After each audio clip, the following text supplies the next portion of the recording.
नमस्कार, मैं हूं निवेदिता।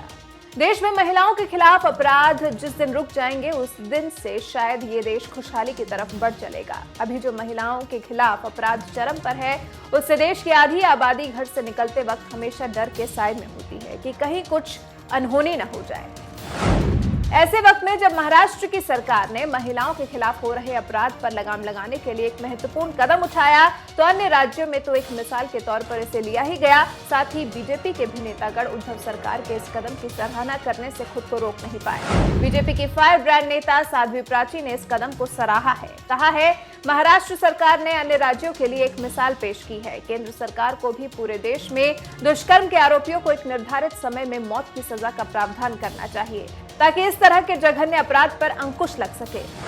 साध्वी प्राची हरिपुर कला में कार्यक्रम को संबोधित कर रही थी। इसी दौरान उन्होंने महाराष्ट्र सरकार की तारीफ में कसीदे पढ़े। कहा कि महाराष्ट्र सरकार द्वारा दुष्कर्म के मामलों में 15 दिन में चार्जशीट और 30 दिन में ट्रायल समाप्त कर विशेष अदालतों के गठन की तैयारी की है, जिससे महिलाओं और बच्चियों के साथ घिनौने कृत्य करने वालों को निर्धारित समय में आरोप सिद्ध होते ही सजा मिल सकेगी।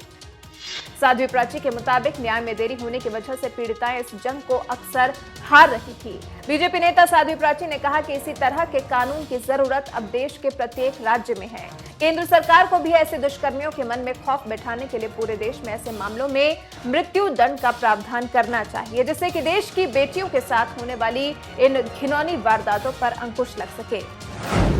साध्वी प्राची का मामले की गंभीरता को समझते हुए कहना है कि कानून के साथ माँ बाप को अपने बेटे को संस्कारित करने की जरूरत है, क्योंकि ये कुकर्मी भी किसी के बेटे हैं। अगर घर से बच्चों को सही मार्गदर्शन मिले तो वो ऐसे काम करने से पहले सोचेंगे जरूर। आपको बता दें, एनसीआरबी की तरफ से जारी एक रिपोर्ट के मुताबिक महिलाओं के खिलाफ देश में अपराध चरम पर है। साल 2019 में देश में महिलाओं के खिलाफ कुल 4,05,861 अपराध हुए, जो 2018 के मुकाबले 7.3% ज्यादा हैं। इनमें सबसे ज्यादा 30.9% मामले में पति या संबंधियों द्वारा अत्याचार किए गए थे।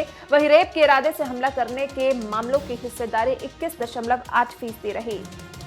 तो जहां देश में हालात महिलाओं के खिलाफ कुछ ऐसे हैं, तो ऐसे में क्या उद्धव सरकार की साध्वी प्राची की तरफ से की गई प्रशंसा को आप भी सही मानते हैं या नहीं? अपनी राय हमें कमेंट कर जरूर बताएं।